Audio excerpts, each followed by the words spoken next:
ആദിവാസി കുടുംബങ്ങൾക്ക് ഒരേക്കറയിൽ കുറയാതെ കൃഷിഭൂമി നൽകണം എന്ന് പറഞ്ഞിട്ടാണ് നമ്മൾ നിലമ്പൂരിൽ സമരം ആരംഭിച്ചിട്ടുള്ളത്.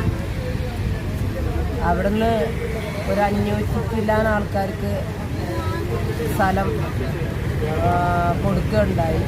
അതിന് ശേഷം ബാക്കി വന്ന 60 കുടുംബങ്ങൾക്കാണ് ഇവർ വീണ്ടും ഒരു എഗ്രിമെൻറ്റിലേക്ക് പോവുകയും അത് നമ്മുടെ ജില്ലാ കലക്ടറുമായിട്ട് ആ എഗ്രിമെൻറ്റ് അന്ന് ഒപ്പുവെക്കുകയുണ്ടായി.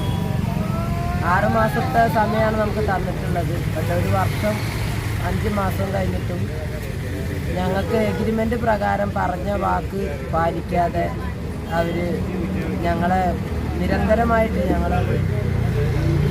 നമ്മൾ കൊടുത്ത കാലാവധി തെറ്റിയിട്ട് ഈ മലപ്പുറം കലക്ടറേറ്റിലേക്ക് ഞങ്ങൾ ഒരു 2-3 പ്രാവശ്യം ഞങ്ങൾ തന്നെ ഈ പാവങ്ങൾ അവർ നടത്തിയിട്ടുണ്ട്. വീണ്ടും 4ാമത്തെ പ്രാവശ്യമാണ് ഞങ്ങൾ കലക്ടറെ കാണാൻ വരുന്നത്. വന്നപ്പോഴും അവർ സമയം നീട്ടി ചോദിക്കുകയാണ് ചെയ്തിട്ടുള്ളത്. അപ്പോൾ ഇതിൻ്റെ നടപടികൾ എവിടെ ആയിട്ടില്ല. 1.5 വർഷമായിട്ട് നടപടികളായിട്ടില്ല. അതിൻ്റെ അടിസ്ഥാനത്തിലാണ് ഇപ്പോൾ ഞങ്ങൾക്ക് തന്ന വാക്ക് പാലിക്കുക, ഞങ്ങൾക്ക് തരാമെന്ന് പറഞ്ഞ ഭൂമി